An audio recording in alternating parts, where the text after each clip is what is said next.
you go? We used to be kids, now I feel so grown. I miss being free to be me, not alone. I used to have friends, but we don't talk anymore. I guess that's on me, I got busy. I used to drink soda, now I switched to whiskey. I didn't want time to pass, but time is fast. I just wish you were more than memories.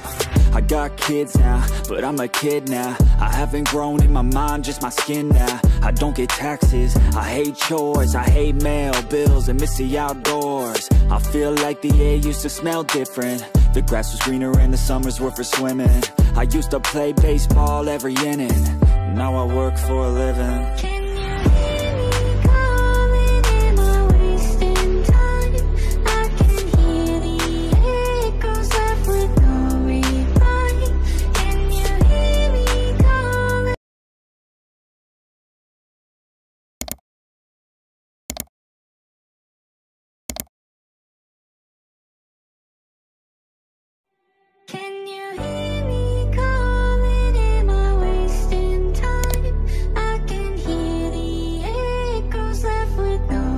So ayun nga mga boss, no, sa lahat ng mga nagtatanong magkano nga ba ang ganitong motorcycle, ito ay nagkakahalaga sa cash niya na 96,000. 250cc, meron kang 96,000, meron ka ng ganito kagandang motorcycle, classic. Kung classic lover ka at hindi naman, baka isa to sa mga pwede mong pagpilian, di ba? Na pwede mong maging beginner bike yung 250cc. Basta alam mo, at kung marunong ka talagang magbike, marunong kang gumamit ng motorcycle, pwede mo itong isama sa wishlist mo. So, ilalagay ko na lang din dyan yung kanilang months or terms nila sa mga kukuha ng installment. Ilalagay ko yung terms nila dyan and then yung kanilang rebate. So, sa tingin nyo, sulit nga ba ang kanyang presyo ngayong 2025? At para naman doon sa lahat ng mga nakagamit na ng ganitong motorcycle, at alam ko, marami nang nakagamit na itong motorcycle na to. At marami na rin tayong mga vlogger na gumagamit na ito na alam natin, kilala natin. So, para naman sa mga experience nyo, pwede nyo i-comment dyan sa comment section kung ano nga ba yung mga naging experience nyo motorcycle na to. Para at least makatulong tayo sa iba na gustong kumuha ng ganitong motor. So, ayun nga mga best, no, sa lahat ng mga nagtatanong magkano nga ba ganitong motorcycle ito ay nagkakahalaga, nandyan sa screen nyo. At hindi ko rin talaga kabisado yung presyo niya. Ilalagay ko na lang sa screen nyo kung magkano nga ba ang ganitong motorcycle. So sa tingin nyo, sulit nga ba ang presyo niya ngayong 2025? Comment nyo naman yan. At para sa lahat ng mga nakabili na o nakagamit na ng ganitong motorcycle, baka pwede nyo i-share dyan sa comment section. Ano nga ba yung mga naging experience nyo sa motorcycle na to? Ayos na ayos yan.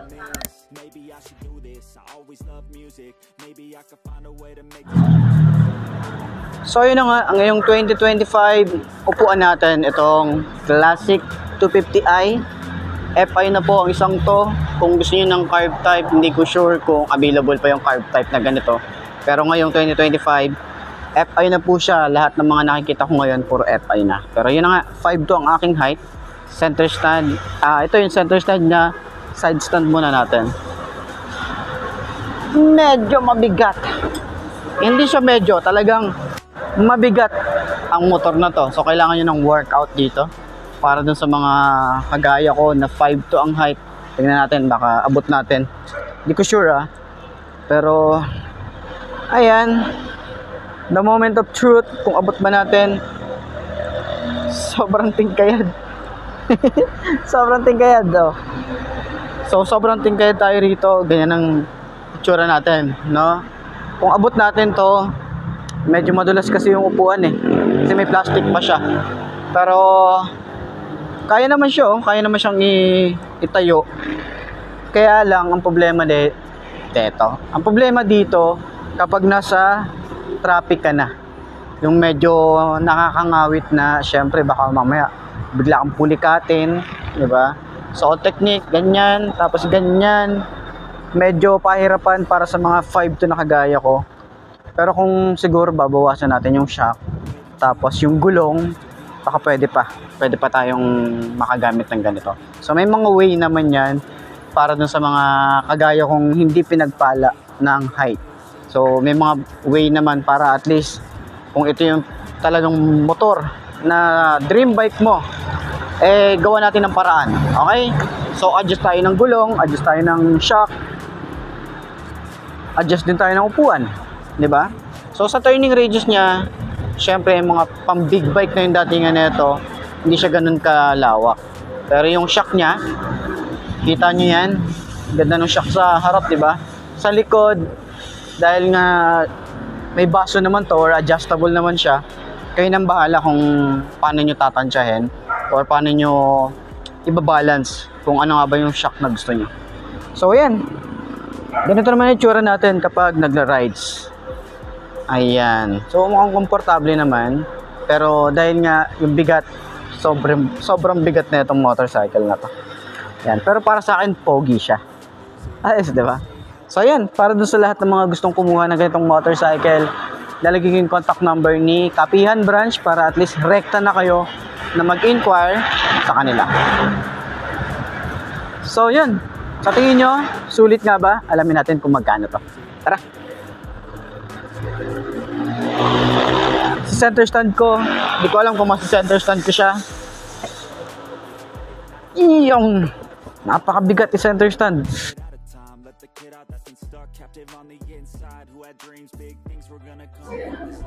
So yun ang mga best, no, nakita na rin natin sa harap natin itong Motofino V-Maxsters 250.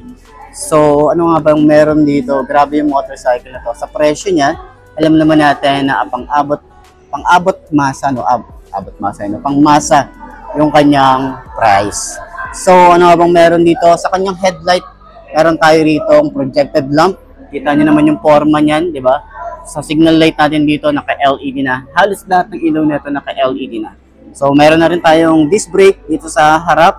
And, naka-CST tires na rin ang isang to. So, harap at likod, naka-CST tires and then naka-tubeless na rin tayo rito. Radiator niya, meron din tayo rito.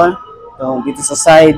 Yan. So, meron na rin tayo rito USB or USB charging port. Okay? So, para sa mahabang nating biyahe, meron tayong charger. Okay? So, hindi ka magwo-worry na baka malobat ang mga gadget natin. So, isa pa sa mga nagustuhan din natin, naka-Beatswing engine na rin tayo rito. Kaya nga siya V-Masters. Okay?